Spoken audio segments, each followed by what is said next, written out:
मैं अपना सिर और पगड़ी दोनों ही लड़के के बाप के कदमों में रखकर बुरी तरह से गिड़गिड़ा रहा था। उनसे भीख मांग रहा था कि मुझे कुछ वक्त की मोहलत दे दीजिए, बस एक बार ये शादी हो जाने दीजिए। मैं वादा करता हूँ कि 1 महीने में तय किया हुआ पूरा पैसा आपको दे दूंगा। पर लड़के के पिता को मुझ पर तरस ही नहीं आया। उसने मेरी पड़ी हुई पगड़ी को ठोकर मारी और ऐलान कर दिया कि ये शादी अब नहीं होगी। सारे रिश्तेदार उठकर जाने लगे। मैं रो रो कर सबको रोकने लगा कि तभी अचानक एक भारी तूफान आ गया। तेज हवाएं चलने लगीं और चारों तरफ शोर मच गया। पलटकर देखा तो मैरिज हॉल के ग्राउंड में एक बड़ा सा हेलीकॉप्टर लैंड हुआ। उसमें से एक रुतबेदार शख्स उतरा। वो चलता हुआ मेरे पास आया और जमीन पर पड़ी हुई पगड़ी उठाकर मेरे सिर पर रख दी और लड़के के बाप से कहा, कितना रुपया चाहिए तुम्हें? ये कहते हुए उसके बॉडीगार्ड ने एक बड़ा सा बैग सामने रखकर खोला जिसमें करोड़ों रुपए रखे थे। ये देखकर सबकी आंखें खुली की खुली रह गईं। मैं हैरान था कि आखिर वो कौन है। मैंने जैसे ही उससे पूछा कि तुम कौन हो, उसने मेरे हाथ में एक कागज पकड़ा दिया। उस कागज को जैसे ही मैंने खोलकर देखा, मेरे पैरों तले से जमीन निकल गई, क्योंकि वो तो रेलगाड़ी जैसे ही प्लेटफॉर्म पर रुकी, मैं और मेरा दोस्त संजीव भीड़ को चीरते हुए धक्का मुक्की करते हुए अपना सामान जैसे तैसे एडजस्ट करके गाड़ी से नीचे उतरे। हम दोनों अपने दोस्त की शादी से लौट रहे थे और काफी खुश भी थे। प्लेटफॉर्म को पार करते हुए अचानक मेरे कानों में एक आवाज पड़ी, एक ऐसी आवाज जो दर्द से भरी हुई थी, जिसमें गहरी पुकार थी और साथ ही उस आवाज में एक सच्चाई भी थी। मैंने पलटकर देखा तो तकरीबन 16-17 साल का एक लड़का प्लेटफॉर्म की भीड़ के सामने हाथों में ढेर सारी किताबें लिए किसी चीज की गुहार लगा रहा था। जब मैंने उस पर ध्यान दिया तो समझ आया कि वो शायद अपने हाथ में पकड़ी किताबें लोगों को बेचने की कोशिश कर रहा है। न जाने क्यों, लेकिन मेरे कदम अपने आप ही उस लड़के की तरफ बढ़ गए। मैं देखना चाहता था कि आखिर वो कौन सी किताबें बेच रहा है।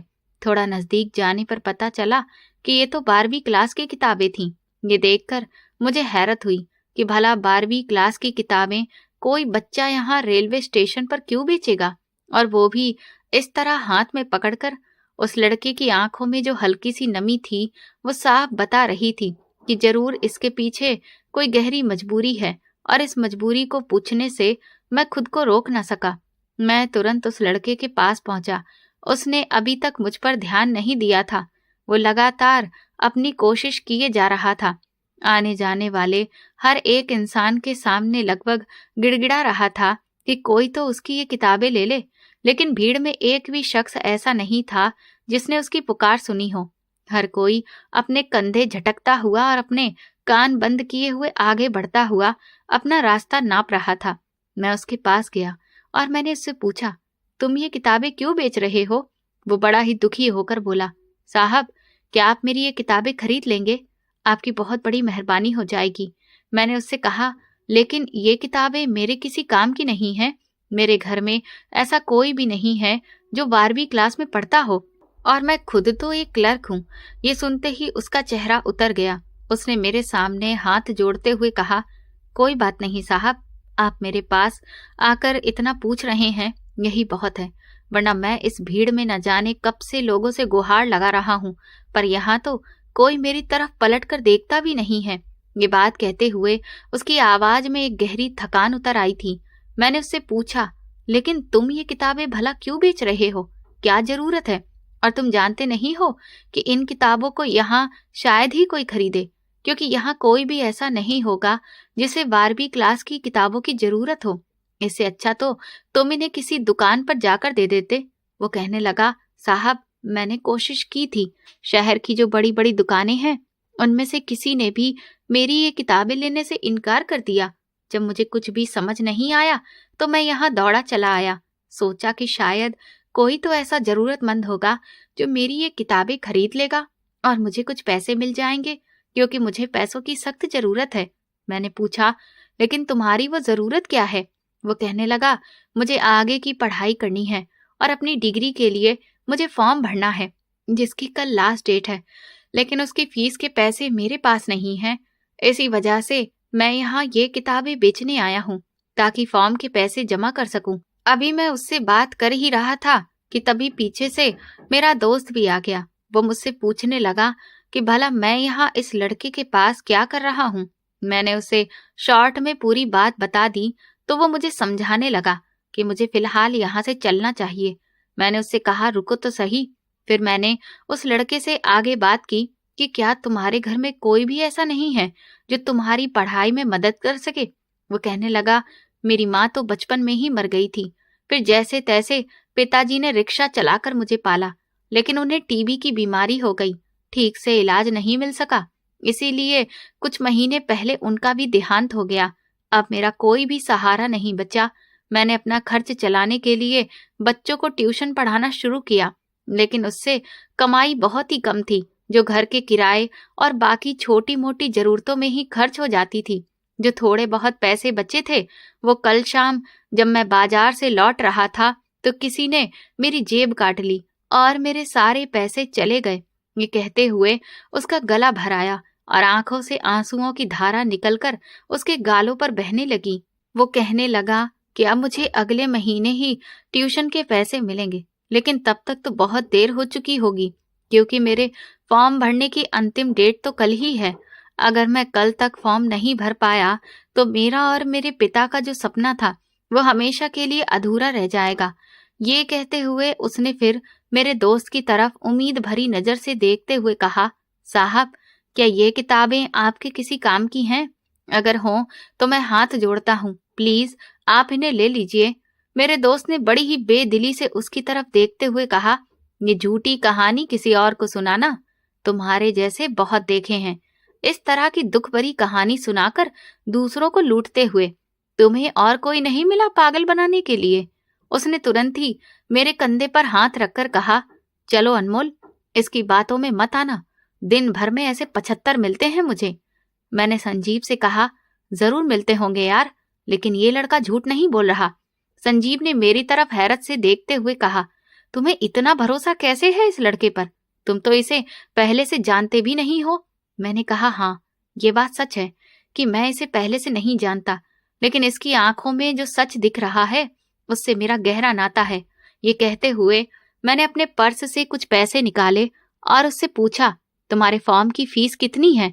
उसके फॉर्म की जितनी फीस थी उतने पैसे मैंने उसके हाथ में पकड़ा दिए और कहा कि अब तुम्हारे पापा का सपना अधूरा नहीं रहेगा। जिस वक्त वो लड़का मेरे हाथ से वो पैसे ले रहा था उसके हाथ बुरी तरह से कांप रहे थे। पैसे गिनते ही वो मेरे पैरों में गिर पड़ा। मैंने तुरंत ही उसे उठाकर अपने गले से लगाते हुए कहा, नहीं बेटा, ये पैसे मैं तुम्हें एहसान के रूप में नहीं दे रहा हूँ, बल्कि इसे मेरा आशीर्वाद समझना। तुम मेरे बेटे जैसे हो और हमेशा याद रखना, एक दिन जब तुम भी कामयाब इंसान बन जाओ तो जो भी जरूरतमंद तुम्हें दिखाई दे उसकी मदद जरूर करना। उसने मुझसे वादा किया कि वो मेरी इस बात को मरते दम तक नहीं भूलेगा। फिर मैंने उससे पूछा, लेकिन अब तुम आगे की पढ़ाई का खर्च कैसे उठाओगे? वो कहने लगा कि वो कोशिश करेगा कि ट्यूशन पढ़ाने के साथ साथ कोई और काम भी कर ले। उसकी ये बात सुनकर मैं थोड़ा परेशान हो गया। मैंने उससे कहा, तुम मुझे अपना बैंक अकाउंट नंबर दो, मैं तुम्हें हर महीने कुछ पैसे अकाउंट में ट्रांसफर करता रहूंगा, जिससे तुम्हें अलग से और काम करने की जरूरत नहीं पड़ेगी। वो लड़का जिसका नाम शिवाय था ये बात सुनकर मना करने लगा। बोला, आपने मुझे ये पैसे देकर ही मुझ पर बहुत बड़ा एहसान किया है, यही मेरे लिए काफी है। अब अपना आगे का सफर मैं खुद तय करना चाहता हूँ, लेकिन हाँ, आप मुझे अपना एड्रेस दे दीजिए। जब मैं कामयाब बनूंगा तो मैं आपसे मिलने जरूर आऊंगा, आपके पैसे लौटाने नहीं बल्कि आपका आशीर्वाद लेने के लिए। मैंने उससे कहा कि ठीक है, मैं तुम्हें अपना एड्रेस जरूर दूंगा, लेकिन शर्त वही है कि तुम मुझे अपना अकाउंट नंबर दोगे और हर महीने मैं जो पैसे तुम्हें भेजूंगा वो तुम अपनी पढ़ाई में लगाना। इसके बाद मैंने उसे अपना एड्रेस दिया और उसका अकाउंट नंबर अपने पास रख लिया। वो बेचारा चुपचाप वहां से लौट गया। संजीव ने तुरंत ही मुझे टोकते हुए कहा, तुम्हारा दिमाग खराब हो गया है? तुमने ना सिर्फ उसे फॉर्म के पैसे दे दिए बल्कि आगे की उसकी पढ़ाई का ठेका भी ले लिया। तुम्हारे पास पैसों का पेड़ लगा हुआ है क्या? तुम खुद एक मामूली से क्लर्क हो, तुम्हारे घर में तुम्हारी 2 बेटियां हैं, अभी तुम्हें उन्हें पढ़ाना लिखाना है और कल को उनकी शादियां भी करनी है। तुम जानते भी हो कि तुम्हारे सिर पर कितनी जिम्मेदारी है और कितना खर्चा है। इसके बावजूद भी तुमने उस लड़के को इतनी बड़ी मदद करने का वादा कर दिया। सिर्फ उसके आंसुओं को देखकर तुमने उस पर इतना बड़ा विश्वास कर लिया। मैं तुमसे शर्त लगाकर कह सकता हूँ कि ये लड़का एक नंबर का झूठा और जालसाज था, जिसने तुम्हें बेवकूफ बना दिया और दिन दहाड़े तुम्हें ठग लिया है। मैंने संजीव से कहा, नहीं यार, ऐसा नहीं है। वो लड़का बिल्कुल सच बोल रहा था। तुम्हें नहीं पता, उस लड़के में मुझे अपनी परछाई नजर आ रही थी। एक वक्त मेरा भी ऐसा था जब मैं वो बनना चाहता था जो सपना मैंने बचपन से देखा था, लेकिन तब किसी ने भी मुझे सहारा नहीं दिया और आज मैं एक मामूली क्लर्क बनकर ही रह गया। मेरा सपना तो पूरा नहीं हुआ, कम से कम इस लड़के का ही हो जाए। मुझे तो कोई सहारा नहीं मिला, लेकिन कम से कम आज मैं ही किसी का सहारा बन जाऊं। संजीव ने कहा, लेकिन तू ये सब क्यों कर रहा है? मैंने कहा, सिर्फ इंसानियत के नाते, अपने सुकून के लिए, और कुछ भी नहीं। संजीव बोला, मैं तुझे शर्त लगाकर कहता हूँ कि तू अपने इस फैसले पर एक दिन बहुत पछताएगा। मैंने कहा, ठीक है, तो लगी शर्त। देखते हैं कौन गलत साबित होता है, तू या मैं। घर वापस आया तो श्रीमती जी का वही रोना धोना शुरू हो गया कि घर का कितना खर्चा है, बेटियों की फीस इतनी जमा करनी है, अगले महीने त्योहार है, उसमें क्या क्या लेना है। उनकी एक लंबी चौड़ी लिस्ट मेरे सामने खुलती चली जा रही थी और मैं मंद मंद मुस्कुरा रहा था। मैं नहीं जानता था कि आने वाले समय में मैं इन सारी चीजों को कैसे मैनेज करूंगा, वो भी इतनी कम सैलरी में। लेकिन बस एक विश्वास था ऊपर वाले पर कि वो किसी न किसी तरह से सब चीजें सही कर ही देगा। धीरे धीरे वक्त गुजरता गया और मेरी बेटियां भी बड़ी हो गईं। मैंने अपनी बेटियों को बेहतर शिक्षा दिलाने में कोई भी कसर नहीं छोड़ी थी। मैं उन्हें अपने पैरों पर खड़ा होते हुए देखना चाहता था और भगवान से प्रार्थना करता था कि उन्हें बेहतरीन जीवन साथी मिले। लेकिन इसी बीच न जाने कैसे मेरी बड़ी बेटी को सफेद दाग की बीमारी ने जकड़ लिया। शुरू में तो हमें लगा कि एक मामूली बात है। उसकी कोहनी के पास से शुरू होकर हाथ पर दाग निकलने लगे थे। हमने आसपास के जितने भी बेहतरीन डॉक्टर थे, सबके पास इलाज कराया। हमें उम्मीद थी कि कुछ महीनों के इलाज के बाद वो पूरी तरह से ठीक हो जाएगी। लेकिन अफसोस, शहर का कोई भी डॉक्टर ऐसा नहीं बचा था जिसे हमने अपनी बेटी को ना दिखाया हो, पर उसे किसी से भी पूरी तरह आराम नहीं मिला। ज्यादातर यही हुआ कि जब तक मेरी बेटी दवाइयां लेती रही तब तक उसे आराम रहा, लेकिन जैसे ही वो दवा बंद करती, उसकी ये समस्या एक बार फिर से विकराल रूप में सामने आ जाती। इस वजह से वो मानसिक रूप से भी बहुत परेशान रहने लगी। सिर्फ तसल्ली इस बात की थी कि अभी तक ये दाग उसके चेहरे पर नहीं आए थे, वरना वो बेचारी लोगों की तरह तरह की बातों और अजीब नजरों की वजह से बहुत ज्यादा डिप्रेशन में चली जाती। जब अपने शहर में किसी भी डॉक्टर से उसे आराम नहीं मिला तो मैंने अपने जान पहचान वालों से और भी कई बेहतरीन चर्म रोग विशेषज्ञों के बारे में पूछा और उसके इलाज के लिए मैं उसे दूसरे शहर भी लेकर गया। इसमें बहुत सारा पैसा खर्च हो रहा था, जिस वजह से हमारी आर्थिक हालत और भी ज्यादा खराब होती जा रही थी। मुझे समझ नहीं आ रहा था कि आखिर मेरे परिवार के साथ ये सब क्या हो रहा है। फिर कुछ साल बीत गए, लेकिन मेरी बेटी को इस समस्या से छुटकारा नहीं मिल सका। इस बीच मेरे दूर के रिश्तेदारों को भी ये बात पता चल गई थी कि मेरी बेटी को सफेद दाग हो चुके हैं। वे लोग जब भी आते हर बार बस यही कहते कि ऐसे में मेरी बेटी को एक अच्छा रिश्ता कभी नहीं मिल पाएगा, क्योंकि कोई भी लड़का उसके सफेद दाग देखने के बाद उससे शादी नहीं करेगा। इस सब की वजह से मैं और मेरी पत्नी बहुत ज्यादा परेशान रहने लगे थे। हमें समझ ही नहीं आ रहा था कि हम आखिर क्या करें जिससे इस मुसीबत से छुटकारा मिले। पिछले 5 साल से उसका लगातार कहीं न कहीं इलाज चल ही रहा था, लेकिन फायदा कुछ भी नहीं हुआ। ऊपर से लोगों की बातें भी हमें बहुत डराने लगी थी। इसी बीच एक अच्छी खबर ने हमें थोड़ी सी राहत दी। मेरी बेटी का सरकारी टीचर के पद पर चयन हो गया था।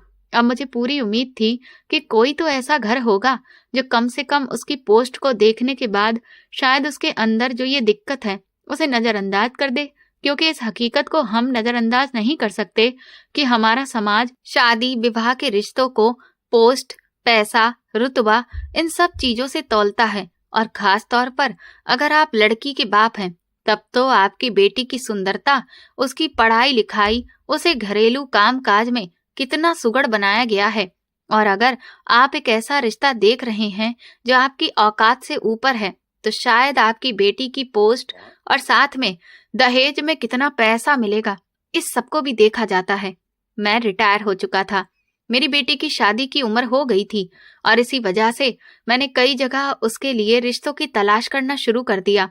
लेकिन 3 साल तक लगातार अपने ही बराबरी वालों में उसके रिश्ते देखता रहा। जैसे ही उन लोगों को ये पता चलता कि मेरी बेटी के सफेद दाग हैं, तो वे रिश्ते से साफ मना कर देते थे। इस वजह से हमारे परिवार का माहौल बहुत ही तनावपूर्ण हो गया था। मेरी बेटी भी बहुत परेशान रहने लगी थी। उसे लगने लगा था कि शायद इस जन्म में कोई भी उसे ऐसा जीवन साथी नहीं मिलेगा जो उससे शादी करे। इसी बीच मेरे रिश्ते में लगने वाली बहन मेरे घर आई और उन्होंने मुझे समझाया, देखिए भाई साहब, अगर आप चाहते हैं कि आपकी बेटी की शादी हो जाए तो इसका एक ही रास्ता है, आप उसके सफेद दाग वाली बात लड़के वालों से छुपा लीजिए। ये सुनकर मैं और मेरी पत्नी हैरान रह गए। मैंने कहा, लेकिन हम इस तरह धोखा देकर ये रिश्ता नहीं कर सकते। वो कहने लगी, मेरे पास एक बहुत ही अच्छे लड़के का रिश्ता है, परिवार अच्छा है और लड़का भी बिल्कुल हीरा है। लड़का बैंक में मैनेजर की पोस्ट पर काम करता है। हमारी सुनैना उसके साथ बहुत खुश रहेगी, लेकिन ये रिश्ता तभी हो सकता है जब आप उसके सफेद दाग वाली बात उन लोगों को ना बताएं। मैंने कहा, लेकिन जब उन्हें बाद में पता चलेगा तो वे मेरी बेटी को बहुत भला बुरा कहेंगे। इस तरह तो रिश्ता शुरू होने से पहले ही खत्म हो जाएगा। वो कहने लगी, अरे ऐसा कुछ भी नहीं होगा। एक बार अगर शादी हो गई तब भला कौन क्या कर सकता है। और फिर इसका एक तरीका है ना, आप उनकी हर मांग पूरी कर दीजिए, उनका मुंह अपने आप ही बंद हो जाएगा। और अगर फिर भी जरूरत पड़ी तो झूठ बोल दीजिएगा कि ये दाग पहले से नहीं थे, अभी हाल ही में हुए होंगे। सच बताऊं तो मैं ऐसा बिल्कुल भी नहीं करना चाहता था, लेकिन पिछले कई सालों से अपनी बेटी के लिए मैं इतने इनकार सुन चुका था कि अब मैं अंदर से टूटने लगा था। मेरी छोटी बेटी की भी शादी की उम्र हो रही थी। कल को उसके लिए भी मुझे रिश्ता देखना था, लेकिन जब तक बड़ी बेटी की शादी नहीं हो जाती तब तक छोटी की शादी भला मैं कैसे करता। और इसी वजह से मन मार कर मजबूरन मुझे इस बात को मानना पड़ा। सुनैना को जब ये बात पता चली तो वो मुझसे कहने लगी, पापा, मैं तो आपको हमेशा एक आदर्शवादी पिता की तरह देखती आई हूँ, लेकिन मुझे आपसे ये उम्मीद नहीं थी कि आप इस तरह से झूठ बोलकर रिश्ता करेंगे। मैंने कहा, बेटा, तो फिर तुम ही बताओ, क्या तुम्हारे पास इस समस्या का कोई समाधान है? क्या कोई भी ऐसा रास्ता है जिससे बिना झूठ बोले तुम्हारी शादी हो जाए? अभी तक हम यही सोच रहे थे कि शायद तुम्हारी नौकरी के नाम से तुम्हारी इस कमी को ढक दिया जाएगा, लेकिन अब तो तुम खुद ही पिछले कई सालों से देख रही हो ना, सरकारी नौकरी होने के बावजूद भी एक भी ऐसा घर नहीं मिला जो हमसे रिश्ता जोड़ना चाहे। ये सुनते ही सुनैना खामोश हो गई और उसकी आंखों से आंसू बहने लगे। मैंने उसके सिर पर हाथ फेर कर कहा, तुम चिंता मत करो बेटी, मैं सब संभाल लूंगा। इसके बाद वे लोग सुनैना को देखने आए और उन्होंने पहली नजर में ही सुनैना को पसंद कर लिया। लेन देन की बात हुई तो उन्होंने 20 लाख रुपए कैश और बाकी गाड़ी, सामान, सब कुछ की एक लिस्ट हमें पकड़ा दी। ये सब देने की मेरी हैसियत तो नहीं थी, लेकिन अब मैं क्या कर सकता था, क्योंकि अब तक मैंने जितनी जगह भी रिश्ते देखे थे, शायद ही कोई ऐसा परिवार मिला हो जिनकी दहेज की कोई डिमांड ना हो। हर किसी का पहली बार में कहना यही होता था कि अरे भाई साहब, हमें भला क्या चाहिए। लेकिन इसके बाद उनकी एक एक करके इतनी डिमांड्स निकल आती थीं कि क्या चाहिए शब्द तो छोटा ही पड़ जाता था। इसीलिए हमें साफ दिख रहा था कि ये लोग दहेज लोभी हैं, लेकिन इसके बावजूद भी मैं उसी घर में अपनी बेटी की शादी करने के लिए तैयार हो गया था, क्योंकि दहेज लोभी तो सभी थे, लेकिन कम से कम ये लोग पढ़े लिखे थे, लड़का अच्छी पोस्ट पर काम कर रहा था। और फिर मैं नहीं चाहता था कि मेरी बेटी हम लोगों की तरह अपनी छोटी छोटी जरूरतों के लिए भी मन मार कर जिंदगी जिए, और इसलिए मैंने दिल पर पत्थर रखकर अपने गांव में जो मेरे नाम पर एकमात्र जमीन थी उसे बेच दिया। मेरी पत्नी इस बात से बहुत परेशान हुई। वो कहने लगी कि हमारे पास गांव में इसके अलावा और कुछ भी नहीं था, लेकिन क्या करें, बेटी का घर बसाने के लिए आखिरकार हमें ये कुर्बानी देनी ही पड़ी। बेहतरीन तरीके से सगाई होने के बाद अब शादी का समय आ चुका था। शादी की तैयारियां जोरों शोरों से चल रही थी। घर में हल्दी, मेहंदी, संगीत, इन सब की रस्में एक एक करके आज के मॉडर्न जमाने के हिसाब से हो रही थी। उन लोगों को हर एक फंक्शन बेहतरीन तरीके से करना था, जिसमें हमने अपनी तरफ से कोई भी कसर नहीं छोड़ी थी। एक लड़की का बाप हमेशा पूरी कोशिश यही करता है कि उसकी बेटी की शादी में कोई कमी ना रहे और लड़के वाले कहीं नाराज ना हो जाएं। और फिर आखिरकार वो दिन आ गया जिसका हमें बेसब्री से इंतजार था। सुबह से भागम भाग मची हुई थी। मैं और मेरी पत्नी जिम्मेदारियां निभाते निभाते बहुत थक चुके थे, लेकिन फिर भी हमारे कदम रुक नहीं रहे थे। गला भी जवाब देने लगा था। धीरे धीरे दम निकल रहा था और आवाज बार बार बैठ रही थी, लेकिन सांस लेने तक की फुर्सत नहीं थी। लड़के वालों की डिमांड के हिसाब से उन्होंने जो मैरिज हॉल बुक करने के लिए कहा था, हमने वही बुक किया, क्योंकि उन्हें हर चीज शानदार चाहिए थी। यहाँ तक कि बारात के स्वागत में जो जो चीजें उन्होंने बताई थी, हमने हर चीज का खास ख्याल रखा। बारात आ चुकी थी और बस कुछ ही देर में जयमाल होने वाली थी। जब दूल्हा और दुल्हन स्टेज पर गए तो अपनी बेटी को दुल्हन के रूप में देखकर मेरी आंखें आंसुओं से भर आईं। इस भागम भाग में बार बार मेरे दिमाग में ये ख्याल भी आ रहा था कि एक बेटी के बाप का नसीब कैसा होता है।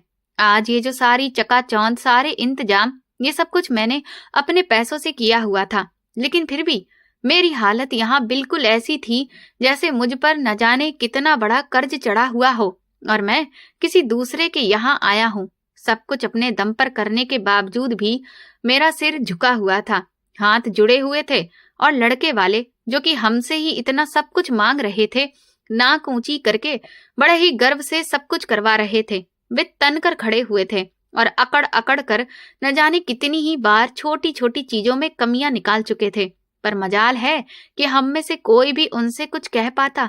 उनके हर एक तंज को अच्छी तरह समझने के बावजूद भी हम सिर्फ हंसकर ही टाल सकते थे। क्या सच में बेटी का बाप होना इतना बड़ा दुर्भाग्य होता है? काश मैं इस दुर्भाग्य को भी बदल सकता, लेकिन ये तो हमारे समाज में फैला हुआ वो सच है जिसे बदलने में न जाने कितने साल लग जाएंगे। मैं ये सब सोच ही रहा था कि दूसरी तरफ शादी की रस्मों की तैयारियां शुरू हो गईं।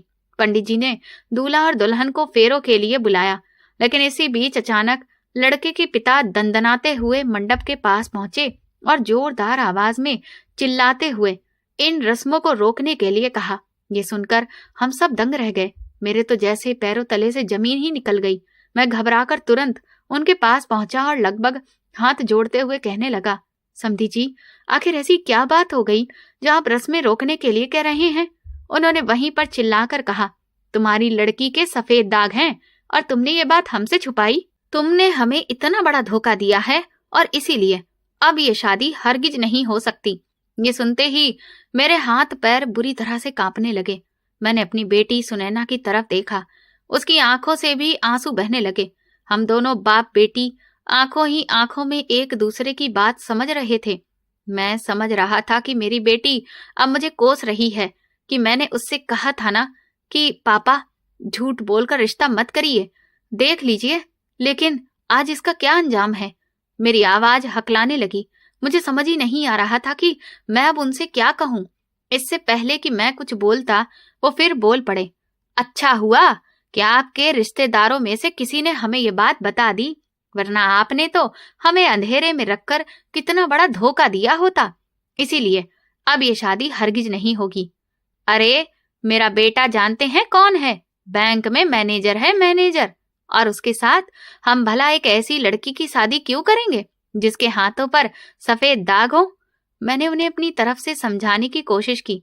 समधी जी, मैंने बेटी का इलाज कराया है, लेकिन उसे उतना आराम नहीं मिला, पर आप फिक्र मत करिए, मैं उसका इलाज और भी बेहतरीन अस्पताल में किसी दूसरे शहर में जाकर करवाऊंगा। लेकिन आप प्लीज इस शादी को मत तोड़िए। समधी जी ने साफ मना कर दिया और तुनक कर जाकर कुर्सी पर बैठ गए। उनके साथ देने वाले भी उनके ही अगल बगल घेरा बनाकर मुंह फुलाए बैठे रहे।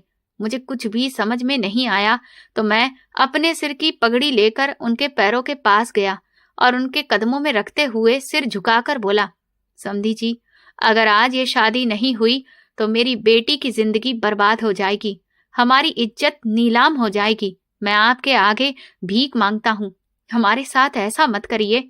शायद उन्हें मुझ पर दया आ गई। उन्होंने मुझसे कहा कि इस बारे में मैं पहले अपने कुछ रिश्तेदारों से बात करूंगा, उसके बाद ही आपको अपना अंतिम फैसला सुनाऊंगा।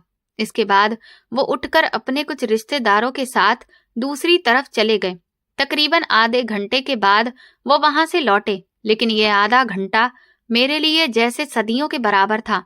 एक एक पल मुझे काटे नहीं कट रहा था। मेरे दिल की धड़कन इतनी तेज थी कि लग रहा था शायद मुझे हार्ट अटैक ही हो जाएगा। न जाने उनका क्या फैसला होने वाला था।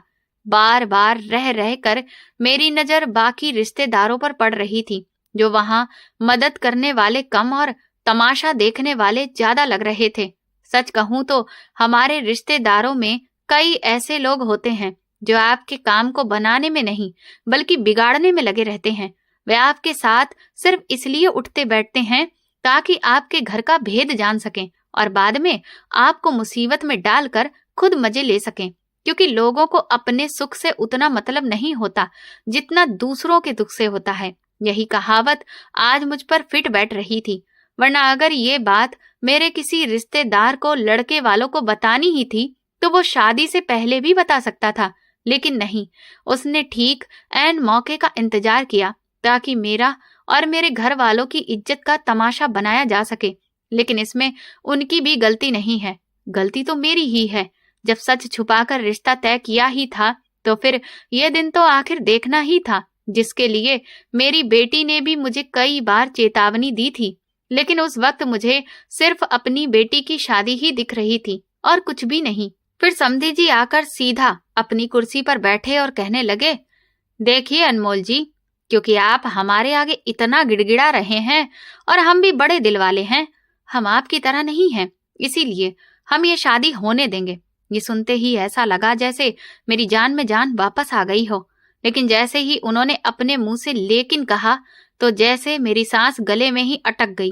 वो कहने लगे, आपकी बेटी में कमी है और जब कोई कमी होती है तो उसकी कीमत भी होती है और इसीलिए आपको उस कमी की कीमत चुकानी पड़ेगी। ये सुनते ही मुझे एक और गहरा झटका लगा। वो कहने लगे, और वो कीमत 20 लाख रुपए है। अब आपको और 20 लाख रुपए हमें देने होंगे, तभी ये शादी हो सकती है, वरना ये शादी नहीं होगी। 20 लाख रुपए सुनकर तो जैसे मुझे चक्कर ही आ गया। मैं लड़खड़ाकर दोबारा जमीन पर गिर पड़ा और अपना सिर पकड़ लिया। मैंने उनसे रोकर कहा कि अब मैं 20 लाख रुपए की रकम भला कहाँ से लेकर आऊंगा। वो कहने लगे, यह हमारी प्रॉब्लम नहीं है, यह आपकी प्रॉब्लम है। हमने तो अपना फैसला सुना दिया है। अगर आप अभी और इसी वक्त हमें 20 लाख रुपए देंगे तभी ये फेरे पूरे होंगे, वरना ये शादी हरगिज नहीं होगी। मुझे कुछ भी समझ में नहीं आ रहा था। मैं उठकर मैरिज हॉल के बने हुए एक कमरे में आया। वहां मेरी पत्नी टेंशन में डूबी हुई दौड़ती हुई मेरे पीछे आई और कहने लगी कि अब हम लोग 20 लाख रुपए का इंतजाम एकदम से कहां से करेंगे। वो बहुत बुरी तरह से रो रही थी। मुझे भी कुछ समझ नहीं आ रहा था।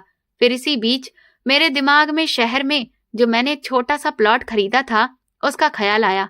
उसकी कीमत लगभग 20 लाख रुपए ही होगी, लेकिन मैंने उसे अपनी छोटी बेटी के लिए संभाल कर रखा था ताकि उसकी शादी अच्छे से की जा सके। जब मैंने ये बात अपनी पत्नी को बताई तो वो कहने लगी कि आप पागल हो गए हैं क्या? बड़ी बेटी का भविष्य संवारने के लिए छोटी बेटी का भविष्य दांव पर लगा रहे हैं। अगर ये प्लॉट भी उन्हें दे दिया फिर हमारे पास बचेगा ही क्या जिससे हम अपनी रेनू की शादी करेंगे। मैंने कहा कि पहले सुनैना की शादी तो हो जाए। तुम जानती हो कि अगर सुनैना की शादी नहीं हुई तो फिर रेनू की शादी भी कैसे होगी। अगर बारात यहाँ से वापस लौट गई तो हम सबकी बहुत बदनामी होगी और कोई भी हमारी बेटियों से रिश्ता नहीं जोड़ेगा। इसके बाद मैंने तुरंत ही बाहर जाकर समधी जी से कहा कि मेरे पास कैश में तो पैसे नहीं हैं, लेकिन जो 20 लाख का प्लॉट है वो मैं आपके नाम पर करने को तैयार हूँ। लेकिन फिलहाल तो ये कानूनी कार्रवाई अभी नहीं हो सकती है, इसीलिए आप ये शादी अभी हो जाने दीजिए। इसके बाद कल ही मैं तहसील जाकर वो जमीन आपके नाम कर दूंगा। समधी जी कहने लगे, लेकिन हम आप पर भला कैसे विश्वास करें? आप एक बार पहले भी हमें धोखा दे चुके हैं और इसीलिए अब आप पर विश्वास करके हम गलती नहीं कर सकते। क्या पता शादी हो जाने के बाद आप पलट जाएं। मैं हाथ जोड़ते हुए उनके सामने बोला, लेकिन अभी मैं आपको सिर्फ अपनी जुबान ही दे सकता हूँ, क्योंकि अभी तो और कोई कार्रवाई नहीं हो सकती। वो कहने लगे, बिल्कुल हो सकती है। तभी उन्होंने अपने किसी आदमी को इशारा किया जो अपने हाथ में एक स्टाम्प पेपर पकड़े हुए था, जिस पर लिखा हुआ था कि मैं अपनी फलानी जमीन समधी जी के नाम पर कर रहा हूँ। ये देखकर मेरे होश उड़ गए। मुझे समझ आने लगा कि शायद ये सब कुछ पहले से ही तय था। इसका मतलब ये था कि उन्हें ये बात पहले से ही पता थी और उन्होंने फेरों के ठीक पहले इस बात का फायदा उठाया और मुझसे 20 लाख रुपए और मांगे। मुझे साफ दिख रहा था कि ये एक साजिश है और ये लोग हद से ज्यादा लालची लोग हैं। लेकिन उस वक्त जैसे कि मेरा दिमाग काम करना ही बंद कर चुका था। मुझे कुछ भी समझ ही नहीं आ रहा था कि मेरी बेटी के भविष्य के लिए क्या सही है और क्या गलत है। इसीलिए जब समधी जी ने वो कागज मेरे हाथ में साइन करने के लिए पकड़ा दिया तो मैं बिना कुछ सोचे समझे उसे लेने लगा और उस पर साइन करने ही वाला था कि तभी मेरी बेटी ने मुझे रोक दिया। वो कहने लगी, पापा, क्या आपको ये सब कुछ समझ नहीं आ रहा? लेकिन मुझे समझ आ रहा है। मुझे ये शादी हरगिज नहीं करनी। तभी मेरी नजर अपने बाकी के रिश्तेदारों पर पड़ी जो घूर घूर कर हमारा तमाशा देख रहे थे। इतनी भीड़ में कोई भी ऐसा व्यक्ति नहीं था जो मेरे कंधे पर हाथ रखकर मुझे सही रास्ता दिखाता या कम से कम सहारा ही देता कि इस मुश्किल वक्त में हम आपके साथ खड़े हैं। और शायद इसी वजह से मैं अपनी सोचने समझने की क्षमता ही खो चुका था। मैंने अपनी बेटी पर चिल्लाकर उसे वापस मंडप में बैठने के लिए कहा। वो बेचारी रोते हुए वापस चली गई और मैं अपने कांपते हाथों से उस कागज पर साइन करने लगा जो मेरी बर्बादी का था। लेकिन इससे पहले कि मैं उस पर अपने सिग्नेचर कर पाता, अचानक से भयंकर तूफान आ गया। चारों तरफ बहुत तेज हवाएं चलने लगी। धूल इतनी तेज उड़ रही थी कि हम सबकी आंखें खुल ही नहीं पा रही थी और आसमान से बहुत भयंकर गर्जना सी हो रही थी। थोड़ी देर में जब वो आवाज तेजी से हमारे कानों के करीब आने लगी तो मैंने सिर उठाकर ऊपर आसमान की तरफ देखा। मैं हैरान रह गया कि एक हेलीकॉप्टर उस मैरिज हॉल के ग्राउंड में उतर रहा था। मुझे समझ नहीं आ रहा था कि भला ये सब क्या हो रहा है। उस हेलीकॉप्टर के लैंड करते ही उसमें से एक शख्स उतरा जिसने काफी महंगा सूट पहन रखा था। हाथ में सिल्वर रंग की एक घड़ी थी जो दूर से ही चमक रही थी। उसकी पर्सनैलिटी किसी फिल्म के हीरो से कम नहीं थी। इसके साथ ही मैरिज हॉल के मेन गेट से कई गाड़ियां भी एंटर हुईं, जिनमें से काले रंग के कपड़े पहने हुए कुछ लोग निकले, जिन्हें देखकर साफ समझ में आ रहा था कि वे सिक्योरिटी गार्ड हैं। ये शख्स कौन था और यहाँ पर क्या कर रहा था, मुझे कुछ भी समझ में नहीं आया। लेकिन वो चलता हुआ सीधा मेरे पास आया और उसने अचानक से मेरे हाथ से वो पेन ले लिया और उस कागज को फाड़ कर फेंक दिया। मेरी तो हैरत की इंतहा ही नहीं रही कि भला ये क्या किया। इससे पहले कि मैं कुछ बोलता समधी जी उस पर चिल्ला पड़े कि तुम्हारा दिमाग खराब है, तुमने ये क्या किया। लेकिन उस शख्स ने समधी जी को पूरी तरह से नजरअंदाज कर दिया। वहां खड़े हुए हर एक रिश्तेदार की आंखें हैरत से फटी जा रही थी। किसी को भी समझ में नहीं आ रहा था कि यहाँ पर ये सब क्या हो रहा है। फिर उस शख्स ने मेरी पगड़ी, जो कि समधी जी के पैरों के पास अभी भी पड़ी हुई थी, उसे उठाकर अच्छे से झाड़ा, क्योंकि उस पर काफी धूल लग चुकी थी, और वापस मेरे सिर पर रख दी। मैं उस इंसान को जानता भी नहीं था, लेकिन ना जाने क्यों फिर भी जब उसने मेरे सिर पर पगड़ी रखी तो मुझे ऐसा लगा जैसे किसी ने मुझसे ये कह दिया हो कि आप घबराइए मत, इस बुरे वक्त में मैं आपके साथ हूँ। और इसी वजह से अचानक ही मेरी आंखों से आंसू छलक पड़े। ये देखते ही उस इंसान ने मेरी आंखों से आंसू पोंछे और मुझे अपने गले से लगा लिया। मुझे भी शायद ऐसी स्थिति में किसी अपनेपन की सख्त जरूरत थी, इसीलिए उस अनजान इंसान को मैं भी ऐसे कसकर पकड़ लिया जैसे वो मेरा कोई अपना हो, जबकि मुझे तो उससे पूछना चाहिए था कि उसने उन कागजों को फाड़कर क्यों फेंका। पर मैं बिल्कुल चुप था और सिर्फ कांप रहा था। वो एकदम से समधी जी की तरफ मुड़ा और कहने लगा कि आपको कितने रुपए चाहिए, जिसके बाद आप ये शादी होने देंगे। समधी जी ने बड़ी ही बेशर्मी से और अकड़ के साथ अपना सीना चौड़ा करते हुए कहा, पूरे 20 लाख रुपए, इस लड़की की कमियों की कीमत। समझ आया? तो क्या तुम दोगे वो 20 लाख रुपए? ये सुनते ही वो लड़का कहने लगा, हाँ मैं दूंगा वो 20 लाख रुपए। उसने तुरंत ही अपने एक गार्ड को इशारा किया जो एक बड़ा सा बैग लेकर हमारे पास चला आया। उसने जैसे ही बैग खोला तो सबके होश उड़ गए, क्योंकि उसमें सिर्फ 20 लाख रुपए ही नहीं बल्कि शायद करोड़ों रुपए थे। पूरा बैग नोटों से भरा पड़ा था। चारों तरफ कानाफूसी शुरू हो गई। सब आपस में बातें कर रहे थे कि भला ये शख्स कौन है।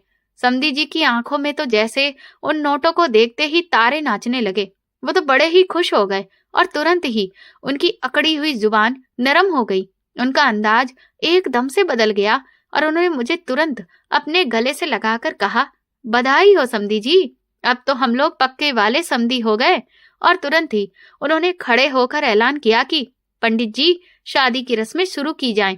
मैं तो हैरान था कि गिरगिट भी शायद इतनी जल्दी अपना रंग नहीं बदलता होगा जितना इंसान में रंग बदलने की फितरत नस नस में भरी होती है, जो आज समधी जी ने साबित कर दी थी।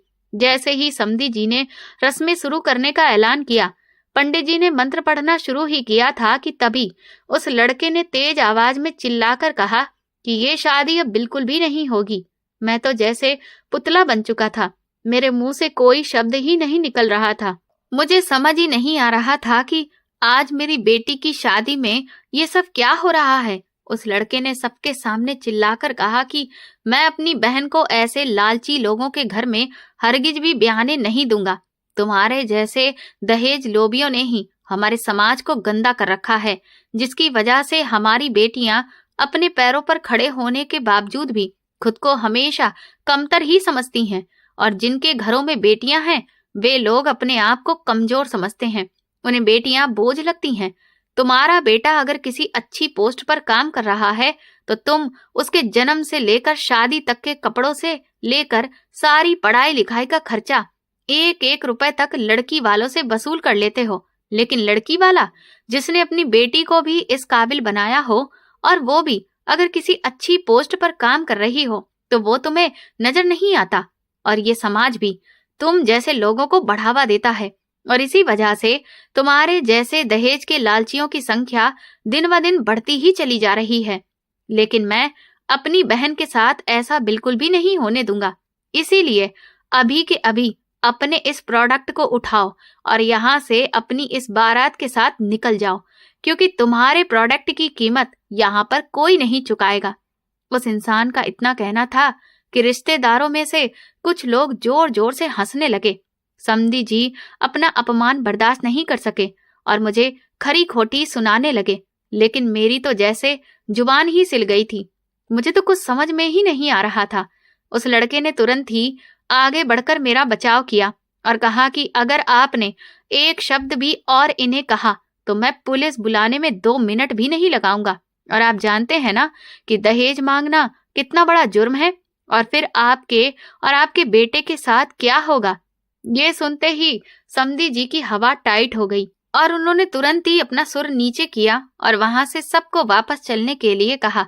लेकिन इससे पहले कि वे जाते, उस लड़के ने उनसे वो 20 लाख रुपए कैश में, जो वो पहले ही मैं दे चुका था उनको, वो वापस ले लिए और मुझे आकर पकड़ा दिए। बारात जा चुकी थी। अब वहां मैरिज हॉल में मैं कुर्सी पर सिर पकड़कर बैठा था और बाकी मेरे रिश्तेदार, मेरी बेटी, सब लोग ढेर सारे सवालों के साथ एक नजर से उस इंसान को ही देख रहे थे। इसी बीच संजीव भी वहां आ गया। उसने मेरे कंधे पर हाथ रखा तो मैं उसे देखकर फूट फूट कर रो पड़ा और कहने लगा कि मेरी बेटी की जिंदगी बर्बाद हो गई संजीव, अब कोई भी उससे शादी नहीं करेगा। देखो ना ये क्या हो गया। तभी वो इंसान मेरे पास आया और मेरा हाथ पकड़कर बोला, अंकल ऐसा कुछ भी नहीं होगा। मेरी बहन की शादी बहुत बेहतरीन जगह पर होगी, ना कि ऐसे लालची लोगों के यहाँ जहाँ मेरी बहन की कदर बिल्कुल भी नहीं होती। आप फिक्र मत करिए, वो मेरी बहन है, वो मेरी जिम्मेदारी है। मैंने उससे पूछा, लेकिन बेटा आखिर तुम हो कौन? मैं तुम्हें पहचान नहीं पाया। फिर उसने जो सच्चाई हमें बताई उसे सुनकर तो हमारे होश उड़ गए। उसने कहा कि मैं वही लड़का हूँ शिवाय, जो आपको रेलवे स्टेशन पर मिला था, जिसकी आपने इतने सालों तक मदद की। उसने बताया कि फॉरेन कंट्रीज की तरफ से स्कॉलरशिप्स के कुछ प्रोग्राम्स चलाए जाते हैं जिनमें अप्लाई करना होता है और एग्जाम क्वालिफाई करना पड़ता है। उसने दिन रात मेहनत करके वो एग्जाम क्वालिफाई किया था, जिसकी वजह से लंदन में उसे एमबीए की डिग्री करने का मौका मिला। एमबीए की डिग्री कंप्लीट करने के बाद वहां पर उसने अपना एक स्टार्टअप शुरू किया और वो स्टार्टअप इतना सक्सेसफुल हुआ कि कुछ सालों की मेहनत के बाद उसकी कंपनी अब लंदन की टॉप 10 कंपनियों में से एक है और आज वो 1 करोड़पति है। शिवाय कहने लगा कि मैंने फैसला किया था कि जिस दिन मैं वो अचीवमेंट हासिल कर लूंगा जिसका मैंने आपसे वादा किया था, उस दिन मैं आपसे मिलने जरूर आऊंगा। और जब मैं इंडिया आपसे मिलने के लिए लौटा तो मुझे पता चला कि आज तो आपकी बड़ी बेटी यानी कि मेरी बहन की शादी है। मुझे तो खुशी में समझ ही नहीं आया कि मैं अपनी बहन को क्या गिफ्ट दूं। फिर मैंने सोचा कि क्यों ना मेरी बहन की विदाई हेलीकॉप्टर में हो, जो सबसे यूनिक और शानदार होगी। और बस यही सोचकर मैंने तुरंत ही हेलीकॉप्टर का अरेंजमेंट करवा दिया। लेकिन इसी बीच मेरे कुछ एम्प्लॉयज, जिन्हें मैंने पहले ही इस शादी में भेज दिया था ताकि वे सारे अरेंजमेंट्स पर नजर रख सकें और अगर कोई भी दिक्कत हो तो मुझे बता सकें, उन्होंने ही मुझे बताया कि यहाँ पर किस तरह की चीजें हो रही हैं। लेकिन अनमोल अंकल, अब आप बिल्कुल भी फिक्र मत कीजिए, क्योंकि आपका बेटा शिवाय यहाँ आ चुका है। सच कहता हूँ, उस वक्त जब शिवाय ने ये शब्द कहे तो जैसे मुझ में एक नई ऊर्जा का संचार हो गया। मैंने उसे तुरंत ही तड़प कर अपने गले से लगा लिया। मुझे आज सच में ऐसा लग रहा था जैसे कई सालों के बाद मेरा अपना बेटा लौट आया हो। मेरी बेटियां शिवाय को नहीं जानती थीं, लेकिन उस वक्त वे भी उससे लिपट कर फूट फूट कर रोने लगीं, जैसे न जाने कब से अपने भाई से बिछड़ी हुई हों। हम सबकी आंखों से आंसू रुक ही नहीं रहे थे। संजीव ने मेरे कंधे पर हाथ रखकर कहा, सच में अनमोल, आज तेरी सोच सही साबित हुई।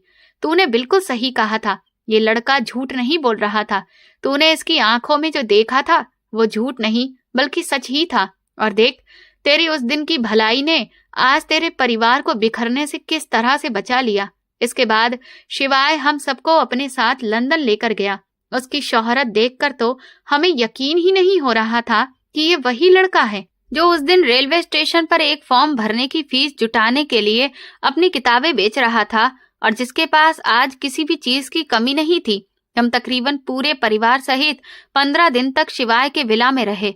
शिवाय ने सुनैना को लंदन के सबसे बेस्ट डर्मेटोलॉजिस्ट को दिखाया, जिनके इलाज के रिजल्ट कुछ ही दिनों में दिखने लगे थे। वो धीरे धीरे ठीक होने लगी थी, लेकिन नौकरी की वजह से हम लोग वहां ज्यादा दिन तक नहीं रुक सकते थे, इसीलिए इंडिया वापस आ गए। पर शिवाय अपने प्राइवेट प्लेन से हर महीने कुछ दिनों के लिए हमें लंदन बुला लेता था ताकि सुनैना के इलाज में कोई भी प्रॉब्लम ना हो। और फिर 6 महीने बीतते बीतते वो पूरी तरह से ठीक हो चुकी थी। शिवाय ने सुनैना के लिए एक बहुत ही अच्छा रिश्ता ढूंढा। लड़का डायमंड व्यापारी था। वे लोग हमारी हैसियत से कई गुना ज्यादा थे, लेकिन ये रिश्ता क्योंकि शिवाय करवा रहा था तो वहां हमारी पहचान शिवाय के माँ बाप के तौर पर थी, इसीलिए हमें जरा सी भी वहां खुद को कमतर महसूस नहीं हुआ। और सबसे अच्छी बात यह थी कि उन लोगों ने दहेज में 1 रुपए की भी मांग नहीं की थी। वे ना सिर्फ हैसियत में बड़े थे बल्कि दिल से भी बड़े थे। सुनैना उन्हें पहली मुलाकात में ही पसंद आ गई थी और फिर मेरी बेटी की शादी धूमधाम से हुई, जिसकी सारी जिम्मेदारी शिवाय ने ही पूरी की। आज मैं अपनी पत्नी और छोटी बेटी के साथ सुकून से अपने घर में रह रहा हूँ। शिवाय लगभग हर महीने या तो हमसे मिलने आता है या कुछ दिनों के लिए हमें अपने पास बुला लेता है। उसने अपने लिए लड़की ढूंढने की जिम्मेदारी भी मुझे ही सौंप रखी है। मैं सोच भी नहीं सकता कि यूं अचानक रेलवे स्टेशन पर मिलने वाला एक लड़का ऐसा होगा जिसकी जिंदगी को बदलने के लिए पहले मैं एक छोटा सा योगदान करूंगा और फिर वो हमारी जिंदगी को पूरी तरह से बदल कर रख देगा। मेरी बेटियां जो हमेशा से भाई की कमी महसूस करती थीं, वो कमी शिवाय ने बहुत अच्छे से पूरी की है। एक वक्त था जब रक्षाबंधन वाले दिन हमारे यहाँ घर सूना होता था, लेकिन आज खूब सारे हंसी मजाक से हमारा घर गूंजता है। सुनैना भी अपने ससुराल में अपने पति के साथ बहुत खुश है। उसने अपना ट्रांसफर दूसरे शहर में ही करवा लिया है। अब बस जल्द ही मैं चाहता हूँ कि मेरे शिवाय की भी शादी एक अच्छी लड़की से हो जाए जो उसके जीवन को खुशियों से भर दे। तो दोस्तों, इस कहानी से हमें क्या शिक्षा मिलती है, ये आप लोग मुझे कमेंट में बताएंगे कि आपने इस कहानी से क्या सीखा है। दोस्तों, अगर आपको ये कहानी पसंद आई है और आप किस शहर से हैं, ये कहानी सुन रहे, हमें कमेंट करके जरूर बताएं। वीडियो को लाइक करें, हाइप दें और ज्यादा से ज्यादा शेयर करें। चैनल पर नए हैं तो सब्सक्राइब करें और नोटिफिकेशन बेल दबाएं ताकि अगली अपडेट सबसे पहले आपको मिले। ये कहानी पूरी तरह से काल्पनिक है। इसका उद्देश्य समाज में मौजूद दहेज, लालच, इंसानियत, मदद और कर्मों के फल जैसे मुद्दों पर सोचने के लिए प्रेरित करता है। किसी भी पात्र, घटना या स्थान का वास्तविक जीवन से कोई सीधा संबंध नहीं है। ये कहानी किसी जाति, वर्ग या व्यक्ति की भावनाओं को ठेस पहुंचाने के लिए नहीं, बल्कि सामाजिक सच्चाइयों को उजागर करने और सकारात्मक संदेश देने के लिए लिखी गई है। धन्यवाद।